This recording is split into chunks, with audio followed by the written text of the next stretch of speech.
que le mort devait réciter devant le tribunal de Dieu pour dire que je n'ai pas tué, je n'ai pas affamé, je n'ai pas appauvri, je n'ai pas commis l'adultère, je n'ai pas menti, etc. Et qui faisait en sorte qu'aujourd'hui, contrairement à ce qu'on avait, la perception qu'on avait de la religion égyptienne, qui est considérée par certains qui ne connaissent pas ces religions comme une religion polythéiste, où les gens adorent le soleil, où les gens adorent l'eau, où les gens adorent la lune.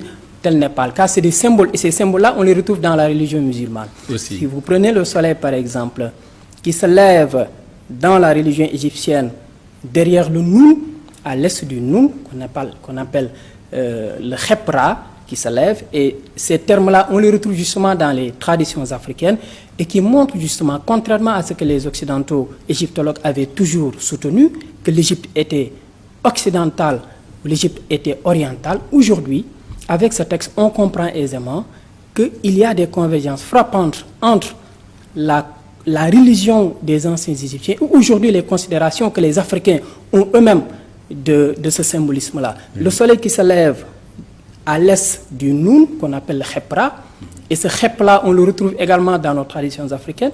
En Wolof, le Khep, ça signifie quelque chose qui est mouillé, et le soleil se lève, l'image du soleil qui se lève, Ra qui se lève, et qui a poussé Akhenaton à formuler des hymnes à l'égard de Ra. En réalité, c'est un symbolisme. Et lorsque le soleil se lève à l'est, les Égyptiens, ils priaient.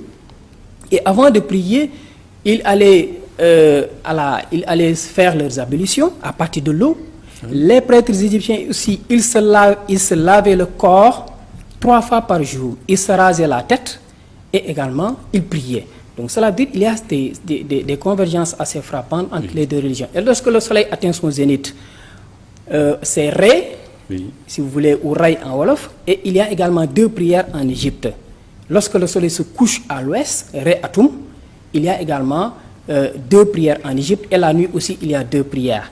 Donc cela veut dire justement qu'il y a un certain culte que les anciens Égyptiens réservaient à ce Dieu qui n'est pas le soleil, mais qui est la manifestation du soleil, puisque le Dieu égyptien c'est Amon, le Dieu caché. Mais ce n'est pas le même nombre de prières là. Ce n'était pas le nombre de prières, parce que la religion est évolue, on a une continuité historique. Aujourd'hui, les musulmans n'ont pas la même façon de prier avec les chrétiens, c'est bien que les juifs, il y a une continuité historique en matière de religion. Alors, quel sens donner à leur quête d'immortalité, leur envie d'immortalité avec les momies? Oui, la momie, c'était... C'est une quête d'immortalité, en fait. Tout à fait. Comme j'ai dit tantôt, c'est un symbolisme.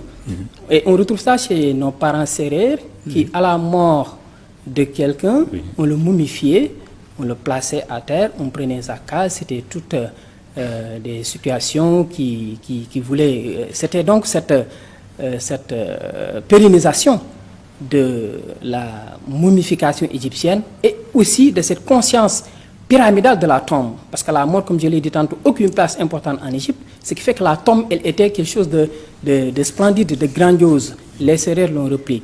Alors ça, c'est un symbolisme. Cela montre justement que le mort, en réalité, il n'est pas mort. Il continue à vivre dans un autre monde, avec d'autres formes et avec d'autres réalités.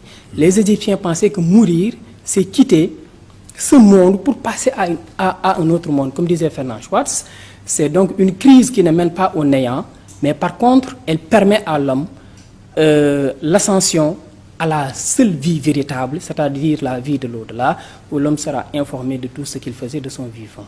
Oui. Alors, cette foi dans la mort, a-t-elle des conséquences dans la vie sociale égyptienne? Justement, moi je pense qu'aujourd'hui, nous devons aller à l'école de l'égyptologie. Parce que leur foi à la mort les avait conduits à établir ce qu'on appelle la mat, c'est-à-dire la justice et la vérité, à se doter d'une bonne morale. Mais nous, aujourd'hui, nous croyons en la mort, parce que nous voyons des gens mourir et naître, mais cette foi en la mort ne déteint pas dans nos actes. Aujourd'hui, ce que l'on fait en termes de mensonges, ce que l'on fait en termes de trahison, ce que l'on fait en termes d'hypocrisie... En fait, quand on dit croire à la mort, on sait qu'elle est inéluctable. Voilà, mais cela doit déteindre dans notre vie quotidienne. Oui. Cela doit déteindre dans notre vie quotidienne. C'est-à-dire que cela doit impacter dans nos habitudes.